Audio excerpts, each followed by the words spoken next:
अस्सलामुअलैकुम नाज़रीन, मैं हूं शुएब मियानूर और आप देख रहे हैं मेमन टाइम्स न्यूज़।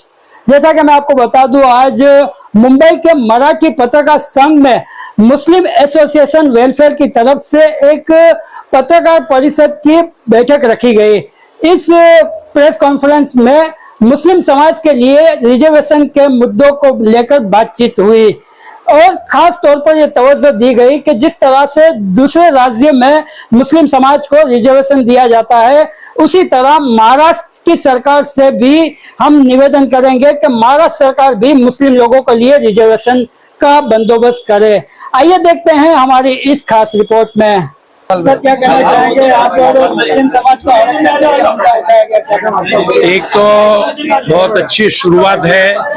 पूरे महाराष्ट्र के बहुत सारे एनजीओ यहाँ पर जमा हुई है और सबकी डिमांड सरकार को यह है कि 5% जो कोर्ट ने मान्यता दी है उसके अंदर अमल होना चाहिए और ये बहुत जरूरी है। मुसलमान को आरक्षण अगर मिलता है तो जो पिछला वर्ग है मुसलमानों के अंदर जो आगे नहीं आ पा रहा है, वो हिंदुस्तान के और तरक्की याफ्ता जो लोग हैं उनके साथ कदम से कदम मिला करके चल सकता है। देखिए, जब तक सारे लोग तरक्की अगर नहीं करेंगे और एक तबके के लोग अगर पिछड़े होंगे तो हिंदुस्तान सही मानों के अंदर तरक्की नहीं कर सकता, आगे नहीं बढ़ सकता है।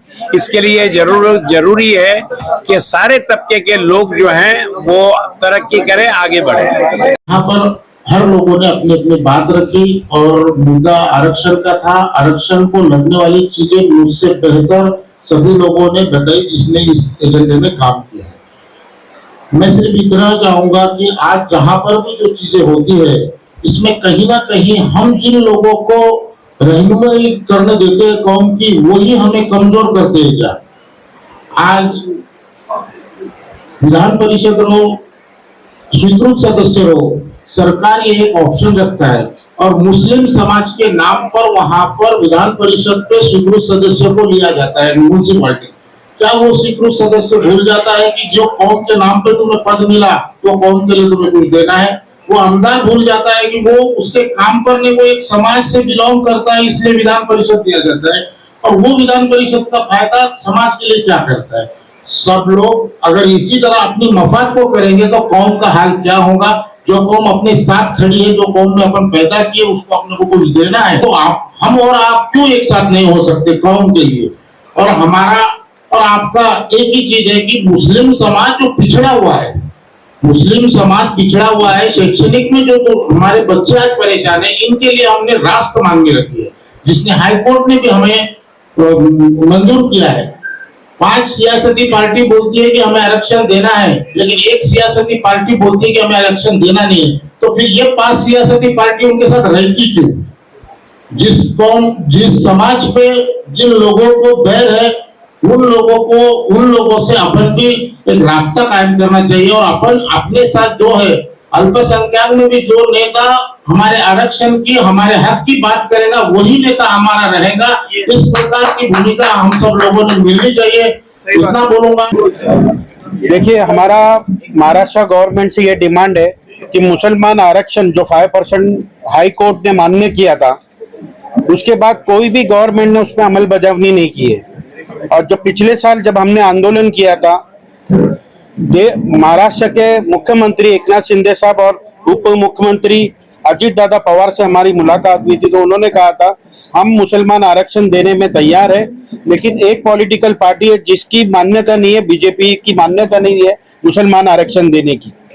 वो बात रह गई पिछले साल में। अब देखेंगे, लोकसभा इलेक्शन हुआ और बीजेपी ने आंध्र प्रदेश में टीडीपी गवर्नमेंट के साथ, चंद्रबाबू नायडू के साथ में मिलकर सरकार बनाई है, उनका सपोर्ट लिए और एक स्टेट आंध्र प्रदेश मुसलमानों को 4% आरक्षण दे सकता है। जब आंध्र प्रदेश मुसलमानों को आरक्षण दे सकता है तो महाराष्ट्र गवर्नमेंट मुसलमानों को, यहाँ की मुसलमानों को क्यों नहीं दे सकती है? तो हमारा डिमांड है महाराष्ट्र गवर्नमेंट से कि मुसलमान को 5% आरक्षण जल्द से जल्द दिया जाए। सावंत जी, आप आरक्षण की बात कर रहे थे, पहले आरक्षण मिल रहा है?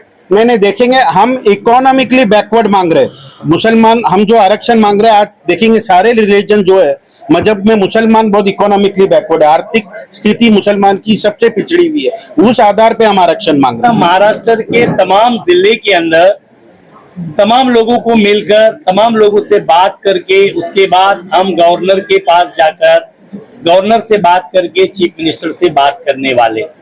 हमारा स्पष्ट बात यह है, हम किसी के आलाकार नहीं बनेंगे।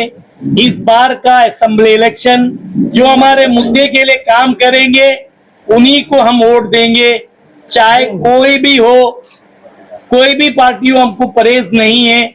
जो हमारे मुद्दे के लिए काम करेंगे, जो डेवलपमेंट के लिए काम करेंगे, उसी पार्टी को वोट देंगे।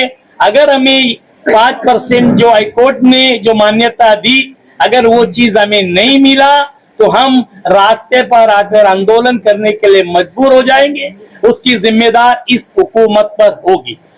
देखिए, एनडीए पे प्रेशर डालने का काम हम एनजीओ ही कर सकते हैं और उसी की तैयारी चल रही है। अब तक के 1971 से लेकर अब तक करीबन 6 कमीशन इस पे काम कर चुकी है, उनकी फाइंडिंग्स आ चुकी है। उसके बाद भी अगर प्रशासन जो है वो इस चीज को इम्प्लीमेंट नहीं कर रहा है तो कहीं ना कहीं नीयत पे सवाल आता है। उसी नीयत को जो है हमें आवाज देना होगा, हमें कैसे भी एक प्रेशर बनाना होगा सारे एनजीओ को मिलकर। ये एनजीओ ही इस काम को कर सकती है। हमारी और भी खबरें देखने के लिए हमारी चैनल को सब्सक्राइब करें, हमारी न्यूज को शेयर करें और देखते रहिए मेमन टाइम्स न्यूज। अल्लाह हाफिज, शब्बा खैर। आई नारी रियायो मेमन कॉम जी खबरों जी चैनल एतरे मेमन टाइम्स न्यूज।